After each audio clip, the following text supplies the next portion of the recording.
so much motherfucking design on right now. Break it down, bring it back, make it clap. I got 3 old thoughts, new block, order that thing. Bitches on my line, and you know. Oke teman-teman, sebelum kita lanjut ke materi selanjutnya, alangkah baiknya kita mengetahui apa itu masyarakat madani.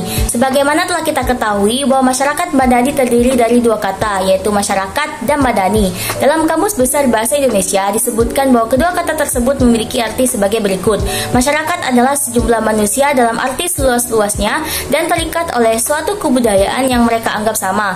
Sedangkan madani adalah menjunjung tinggi nilai, norma, hukum yang ditopang oleh penguasaan iman, ilmu, dan teknologi yang berperadaban. Sehingga dapat kita artikan bahwa masyarakat madani adalah sejumlah orang yang menjunjung tinggi nilai, norma, hukum yang ditopang oleh penguasaan iman, ilmu, dan teknologi yang berperadaban dengan suatu tujuan dan kebudayaan yang sama. Sedangkan secara umum dan formalitas di semua kalangan, khususnya di Indonesia, masyarakat madani atau dengan nama lain civil society ini memiliki sebuah tatanan masyarakat sipil yang mandiri dan demokratis serta menjunjung tinggi nilai, norma, hukum yang berlaku dengan suatu tujuan dan kebudayaan yang sama dan tidak menjadi penyebab terjadinya tindakan penyalahgunaan kewenangan. Pengertian masyarakat madani menurut para ahli. Yang pertama, menurut Syamsuddin Haris mengatakan bahwa masyarakat madani adalah suatu lingkup interaksi sosial yang berada di luar pengaruh negara dan model yang tersusun dari lingkungan masyarakat paling akrab seperti keluarga, asosiasi sukarela, gerakan kemasyarakatan, dan berbagai bentuk lingkungan komunikasi antar masyarakat serta pengaruh globalisasi. Yang kedua, menurut Muhammad Ashikam mengatakan bahwa masyarakat madani adalah wilayah-wilayah kehidupan sosial yang terorganisasi dan bersirikan, antara lain kesukarelaan, keswasembadaan, keswadayaan, dan kemandirian yang tinggi berhadapan dengan negara dan keterikatan dengan norma-norma dan nilai-nilai hukum yang diikuti oleh warganya. Yang ketiga, menurut Rias Rashid mengatakan bahwa masyarakat madani adalah suatu gagasan masyarakat yang mandiri yang dikonsepsikan sebagai jaringan-jaringan yang produktif dari kelompok-kelompok sosial yang mandiri, perkumpulan-perkumpulan, serta lembaga-lembaga yang saling berhadapan dengan negara. Materi selanjutnya tentang tujuan masyarakat madani. Salah satu tujuan masyarakat madani adalah menciptakan masyarakat yang tidak berdasarkan pada interaksi yang bersifat kelas atau menghilangkan diskriminasi dalam kehidupan sosial. Selain itu, tujuan masyarakat madani yakni menjadi kekuatan penyeimbang bagi kecenderungan dominasi negara. Dengan begitu, tata pemerintahan yang baik, bersih, dan bertanggung jawab dapat terwujud. Selanjutnya adalah manfaat masyarakat madani. Satu, terwujudnya masyarakat madani ialah terciptanya masyarakat Indonesia yang demokratis sebagai salah satu tuntunan reformasi di dalam negeri dan tekanan-tekanan politik dan ekonomi di luar negeri.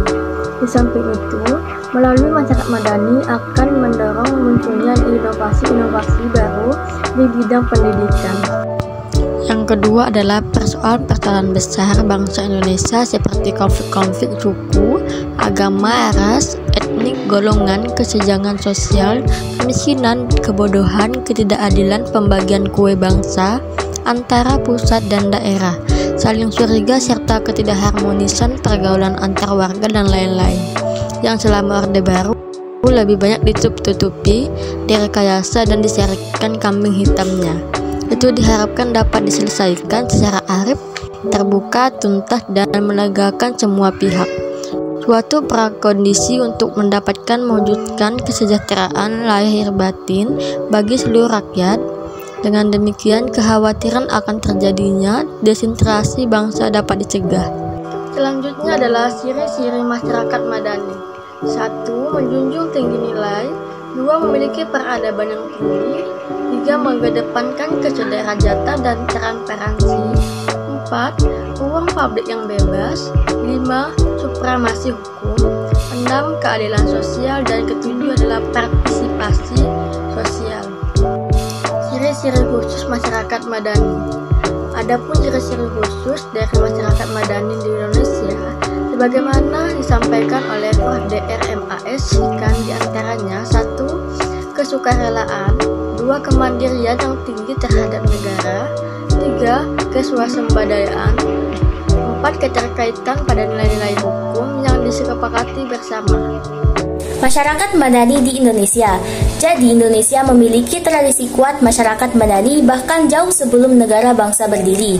Masyarakat sipil telah berkembang pesat yang diwakili oleh kiprah beragam organisasi sosial keagamaan dan pergerakan nasional dalam perjuangan merebut kemerdekaan.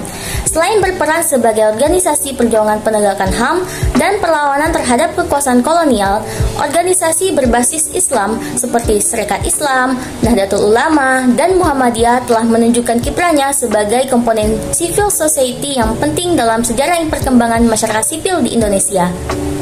Untuk membangun masyarakat madani di Indonesia, ada 6 faktor harus diperhatikan, yaitu yang pertama, adanya perbaikan di sektor ekonomi dalam rangka peningkatan pendapatan masyarakat dan dapat mendukung kegiatan pemerintahan.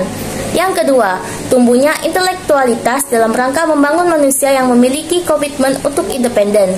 Yang ketiga, terjadinya pergeseran budaya dari masyarakat yang berbudaya paternalistik menjadi budaya yang lebih modern dan independen. Yang keempat, berkembangnya pluralisme dalam kehidupan yang beragam. Yang kelima, adanya partisipasi aktif dalam menciptakan tata pamong yang baik. Yang keenam, adanya keimanan dan ketakwaan kepada Tuhan yang melandasi moral kehidupan. Selanjutnya adalah faktor pendorong dan faktor penghambat. Yang pertama adalah faktor pendorong, yaitu satu, adanya penguasa politik yang cenderung yang mendominasi atau menguasai masyarakat agar patuh dan taat pada penguasa. Dua, masyarakat diasumsikan sebagai orang yang tidak memiliki kemampuan yang baik atau bodoh dibanding penguasa atau pemerintah.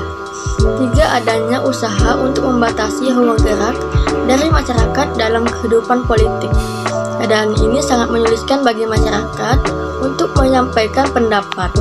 Karena ruang publik yang bebaslah, individu berada dalam posisi setara dan melakukan transaksi. Yang kedua adalah faktor penghambat, yaitu satu, kualitas SDM yang belum membandai karena pendidikan yang belum merata. Dua, masih rendahnya pendidikan politik masyarakat. Tiga, kondisi ekonomi nasional yang belum stabil pasca krisis moneter. 4, tingginya angkatan kerja yang belum teresap karena lapangan kerja yang terbatas.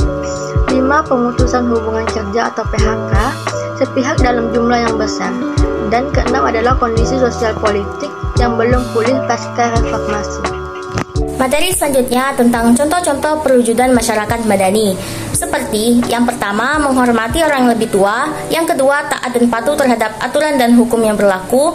Yang ketiga, menghormati perbedaan status sosial, suku, agama maupun ras. Yang keempat, tidak membeda-bedakan dan menganggap rendah orang lain. Yang kelima, saling tolong-menolong. Yang keenam, aturan dan hukum berjalan sesuai ketentuan. Yang ketujuh, semua orang diperlakukan sama di depan hukum. Yang kedelapan, pembagian bantuan sosial sesuai sasaran.